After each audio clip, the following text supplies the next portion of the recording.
Olá, todo mundo quer viver mais, né? Mas acho que a pergunta de verdade é: viver mais e melhor, com saúde. Só que parece que a realidade está meio diferente disso. Pois é, tem umas pesquisas recentes, uma importante liderada pela Susan Roberts, que indicam assim que o tempo que a gente passa com problemas de saúde, sabe, especialmente mais pro final da vida, tá na verdade aumentando. É um contraste estranho, né? A gente vive mais, mas será que vive melhor esses anos extras? Exato. É um paradoxo bem preocupante. Ganhamos anos de vida, claro, com os avanços da medicina, da saúde pública, mas a qualidade desses anos nem sempre acompanha. Aumenta a longevidade, mas parece que aumenta também o tempo com limitações. E é justamente aí que a gente vai focar hoje.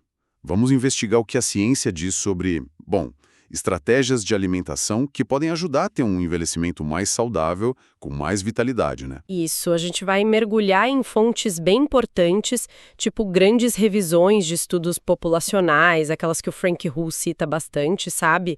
E também análises de especialistas mais focadas no envelhecimento mesmo, como essas do grupo da doutora Roberts. Legal. A ideia, então, é destrinchar o que realmente faz diferença no prato, por que isso importa para, digamos, frear o declínio da idade. E como adaptar isso, né? Porque as nossas necessidades mudam com o tempo. Basicamente um guia prático, mas, assim, baseado em ciência de verdade. Perfeito. Então, vamos começar por essa questão da qualidade de vida. A gente fala muito em viver mais, mas o importante mesmo é o tal do health span, certo? Os anos vividos com saúde. Isso versus só o lifespan, a duração total da vida. O material do WHO bate bastante nessa tecla. Sim, e o ponto que assusta um pouco, como a Roberts e o pessoal dela destacam, é que esse período que a gente vive com incapacidade, com doença crônica lá no final da vida, parece que está ficando maior. A gente pensa logo nas doenças mais conhecidas, né? Coração, diabetes tipo 2, câncer. Exato, mas tem mais coisa. Tem as perdas funcionais também, que minam a autonomia, o bem-estar do dia a dia, tipo perda de massa muscular, a sarcopenia, Ah, sim. ossos fracos, osteoporose, declínio cognitivo, né? Problemas de visão, audição, até coisas como incontinência, constipação crônica. É um cenário bem complicado que impacta muito a vida da pessoa. Certo. E diante disso tudo, por onde a gente começa a pensar em comida, em estratégia alimentar, o mais óbvio que vem à cabeça é o peso, né? Sem dúvida. Manter um peso saudável, e aqui o ponto-chave é, ao longo de toda a vida adulta, é um pilar para envelhecer bem. Os dados que o ANO analisou deixam isso muito, muito claro. Tipo aqueles estudos grandes que acompanham as pessoas por anos. Isso, como o Nurses Health Study, por exemplo, eles mostram que a trajetória ideal é a que chamam de magro estável.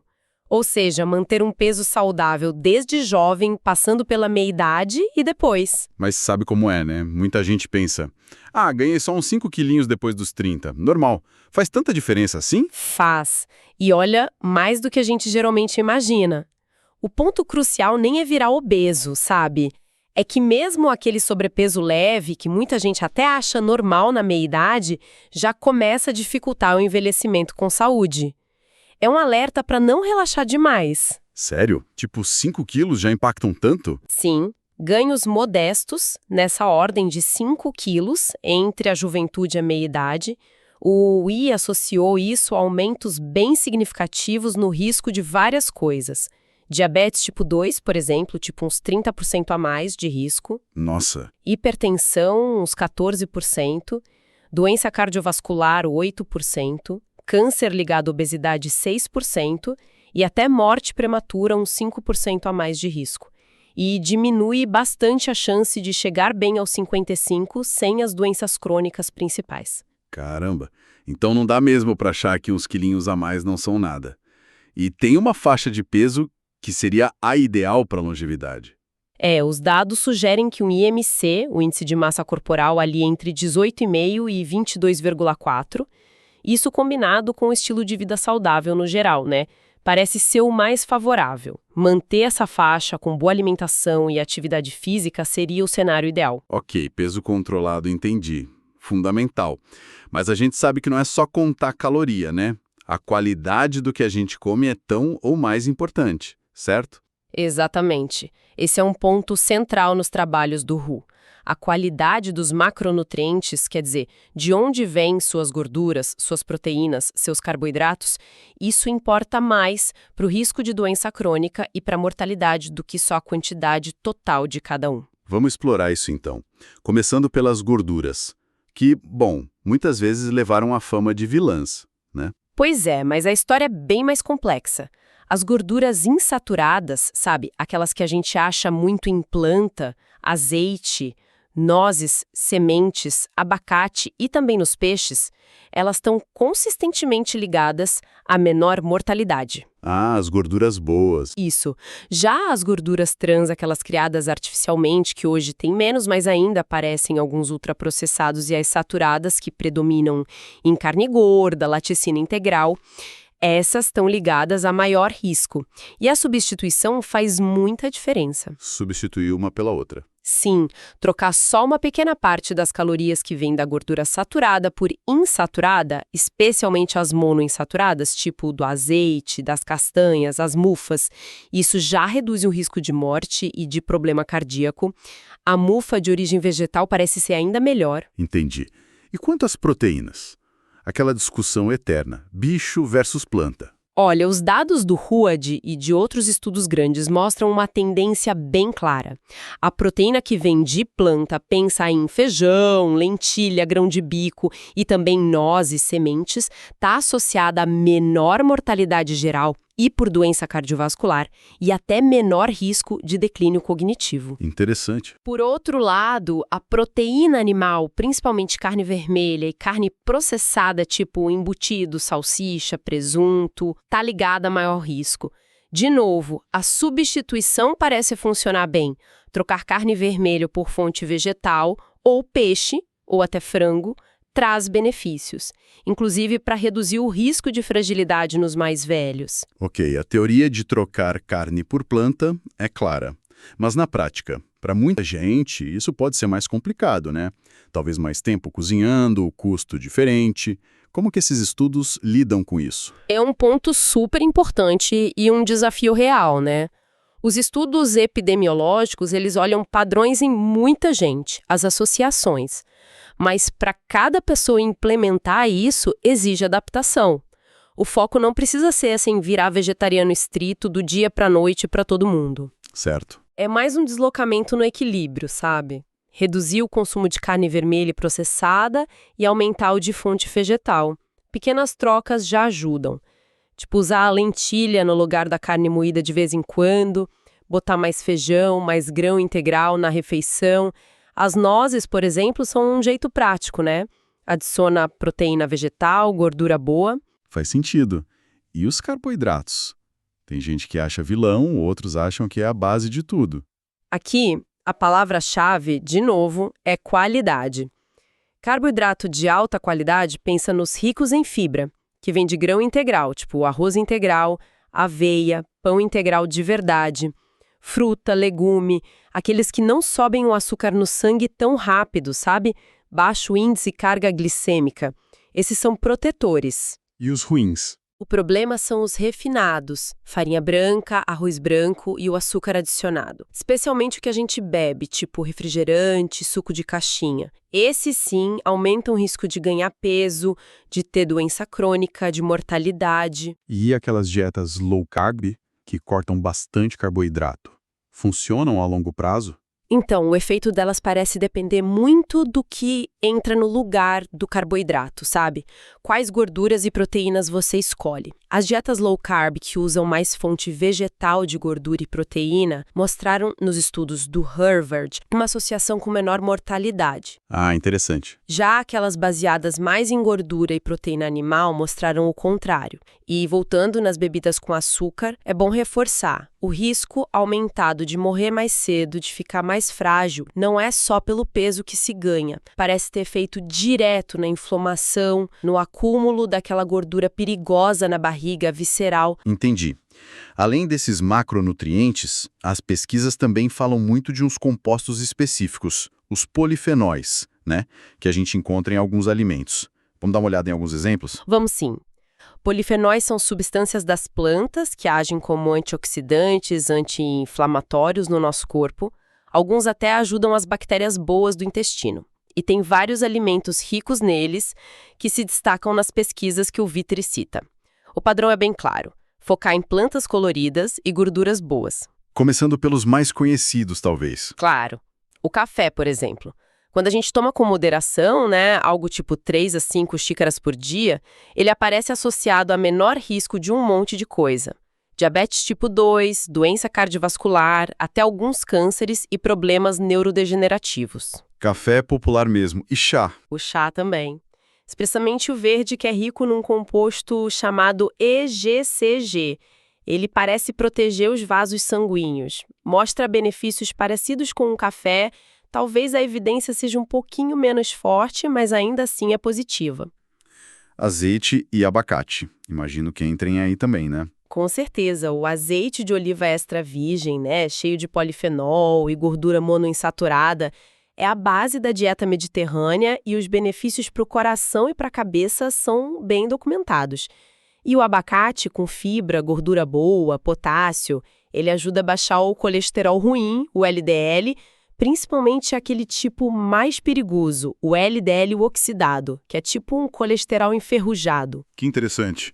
E frutas e temperos, tem algum destaque? São ligadas à melhor saúde dos vasos, melhor cognição e até ervas e especiarias. A cúrcuma, por exemplo. A curcumina, que é o composto ativo dela, tem potencial anti-inflamatório, pode até ajudar a uns marcadores da saúde do cérebro, tipo o BDNF, que às vezes chamam de fertilizante cerebral. Uau! Claro que para as especiarias a gente ainda precisa de mais estudo robusto, mas o potencial tá ali, é intrigante. Então, juntando tudo isso, o que a gente pode dizer sobre padrões alimentares, sobre dietas como um todo? A famosa dieta mediterrânea ainda é a rainha. Olha, os padrões alimentares que estão ligados a mais longevidade, mais saúde, seja a mediterrânea, seja a DASH, que foi criada para pressão alta, ou outras variações saudáveis, elas têm princípios em comum, sabe? São ricas em planta. Fruta, verdura, legume, grão integral, nozes, usam gordura saudável como principal e limitam carne vermelha, processado e açúcar. A dieta mediterrânea, sim, tem a base de evidência mais sólida para um monte de benefício. E aquelas outras dietas tradicionais que a gente ouviu falar, tipo a de Okinawa, no Japão, ou a nórdica? Elas também ensinam coisas importantes. A dieta tradicional de Okinawa, por exemplo, era muito rica em vegetal, principalmente batata doce roxa e pobre em carne. Eles comiam bastante soja, peixe e tinham aquele hábito interessante, o hara hatibu. Ah, de comer até ficar 80% satisfeito. Isso, uma forma cultural de não exagerar na caloria, sem precisar ficar contando. Mas é difícil separar só o efeito da dieta, né? O estilo de vida lá era diferente e hoje a dieta dele está mudando muito. A nórdica também tem princípios saudáveis, mas a pesquisa ainda é menor que a da mediterrânea. E as dietas vegetarianas ou baseadas em plantas? Elas podem ser ótimas para a saúde, mas a qualidade é tudo. Não é só tirar carne. Os pesquisadores até usam uns índices para medir isso. O HPDI, que é o índice saudável baseado em plantas, e o UPDI, o não saudável. Qual a diferença? O primeiro, o HPDI, é rico em integral, fruta, verdura, noz, legume, esse reduz riscos. O segundo, o UPDI, mesmo sendo vegetal, se for cheio de refinado, batata frita, doce, suco, esse aumenta os riscos. É a diferença entre um prato vegetariano super nutritivo e um junk food vegetariano, entende? Totalmente. E é bom lembrar que dieta vegetariana mais estrita precisa de atenção com alguns nutrientes, tipo B12, vitamina D. E muitos estudos são feitos com grupos específicos, como os adventistas, que já têm outros hábitos saudáveis, tipo não fumar, não beber. Isso dificulta isolar só o efeito da dieta. Então, o ponto principal parece ser ter flexibilidade, mas seguindo alguns princípios básicos, é isso? Exatamente. Não tem uma dieta perfeita, única para todo mundo. O importante é adotar um padrão alimentar baseado em comida de verdade, sabe? Predominantemente vegetal, com gordura boa E pobre em ultraprocessado, carne vermelha demais e açúcar. Dá para adaptar isso para diferentes culturas, preferências. Certo. Agora, vamos pensar especificamente no processo de envelhecer. Nossas necessidades mudam tanto assim? Como que tudo isso se encaixa quando a idade avança? Mudam sim. E de um jeito que cria um desafio nutricional bem importante. Como a Roberts e a equipe dela apontam, a nossa necessidade de energia, de calorias, tende a diminuir bastante com a idade, por causa do metabolismo, que fica mais lento, e muitas vezes porque a gente fica menos ativo, né? Ah, claro. Um idoso pode precisar de umas 500 a 700 calorias a menos por dia do que precisava quando era jovem só para manter o peso. Entendi. É menos orçamento de caloria para gastar. Mas e a necessidade dos nutrientes? Vitamina, mineral, proteína. Diminui também? Aí que tá o paradoxo. Essas necessidades, no geral, ficam iguais ou até aumentam. A necessidade de proteína para combater a perda de músculo, a sarcopenia, por exemplo, pode ser maior. O mesmo para cálcio, vitamina D12. A densidade nutricional da dieta, ou seja, a quantidade de nutriente por caloria, fica super crítica. Cada garfada tem que entregar mais nutrição, entende? Faz todo sentido. É como arrumar a mala para uma viagem longa com limite de peso. Cada item tem que ser essencial, né? Então aquela dieta que funcionava bem aos 30, talvez não seja ideal aos 70. Exatamente. Se a pessoa come pouco para não ganhar peso, pode faltar nutriente. Se come o suficiente para pegar os nutrientes, pode acabar ganhando peso. É uma linha bem tênue e as diretrizes de alimentação nem sempre ajudam muito nisso. Como assim? É que muitas vezes elas não dão exemplos práticos para quem precisa de menos de 1.600 calorias por dia, que é a realidade de muito idoso, principalmente mulher. A análise da Roberts até sugere que padrões vegetarianos bem planejados, ou então versões de dietas saudáveis com pouco menos de carboidrato, reduzindo mais os refinados, talvez laticínios, dependendo da pessoa, podem ser mais eficientes para entregar os nutrientes com menos calorias. E além dessa matemática, caloria versus nutriente, tem outros fatores que complicam a alimentação quando a gente envelhece, né? Sim, não dá para ignorar os declínios funcionais. Menos força para cozinhar, para carregar a compra, o paladar e o olfato mudam, diminuem o apetite, problemas digestivos. Pois é. E também fatores sociais, econômicos, morar sozinho, dificuldade financeira, acesso limitado à comida fresca. Tudo isso faz a alimentação saudável ficar ainda mais desafiadora. É por isso que, em alguns casos, uma suplementação bem direcionada, tipo vitamina D, cálcio, B12, pode ser considerada, mas sempre com orientação profissional, claro. Fica claro que a alimentação na terceira idade precisa de um olhar mais cuidadoso. Mas a gente sabe que não é só a comida que importa, né? De jeito nenhum. O grande poder está na combinação. O Han cita uns estudos impressionantes que mostram que adotar uma dieta saudável junto com outros hábitos-chave, Tipo, não fumar, ser fisicamente ativo, manter o peso controlado e consumir álcool com moderação ou nem consumir, essa combinação pode adicionar de 8 a 10 anos de vida livres das principais doenças crônicas. 8 a 10 anos a mais com saúde. É muita coisa. É muito expressivo. E o impacto disso vai direto naquele conceito de health span que a gente falou no começo. Não é só adicionar anos à vida, é adicionar vida com qualidade a esses anos. E para a mente, para o cérebro, também tem benefício? Com certeza. Esse pacote de hábitos saudáveis também está muito ligado a melhor bem-estar mental e menor risco de declínio cognitivo, de demência. E o Rui ainda lembra um bônus importante. Dietas mais ricas em planta e com menos carne vermelha geralmente são mais sustentáveis para o planeta. É um ganha-ganha. Ok. Então, se a gente fosse resumir as lições práticas mais importantes dessa nossa conversa, o que seriam? Bom, acho que dá para destacar alguns pontos-chave. Primeiro, o esforço para manter um peso saudável tem que ser constante, ao longo da vida adulta toda. Segundo, o foco tem que ser na qualidade do que se come. Priorizar proteína vegetal, gordura insaturada, carboidrato integral, rico em fibra. Certo. Terceiro, adotar um padrão alimentar geral que seja rico em planta, flexível, adaptado à sua realidade, mas sempre limitando o ultraprocessado e açúcar. E quarto, com o avançar da idade, a atenção tem que ir para a densidade nutricional. Buscar mais nutriente em menos caloria. E pensando mais amplo em políticas públicas, o que as fontes sugerem? Tem um chamado bem claro para criar ambientes que facilitem a escolha saudável, sabe? Acesso à comida nutritiva, principalmente em instituições, e discutir estratégias para diminuir o consumo de ultraprocessado.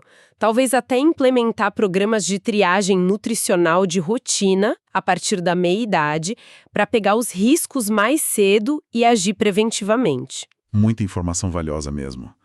Fica bem evidente que a nutrição é uma ferramenta poderosa para a gente influenciar como vai envelhecer. Sem dúvida nenhuma. E para a gente terminar, queria deixar uma provocação para pensar. Considerando que muito desse declínio ligado à idade começa quietinho décadas antes, e que aquelas dietas tradicionais ligadas à longevidade, tipo Okinawa, Mediterrânea, eram padrões de vida inteira, de que forma será que adotar conscientemente esses princípios de alta densidade nutricional, de foco em planta, não só lá na frente, mas desde cedo na vida adulta, como que isso poderia remodelar não só a nossa trajetória individual de envelhecimento, mas até as expectativas da nossa sociedade sobre o que é ser saudável e ativo depois dos 60, 70, 80 anos. Fica aí pra gente refletir.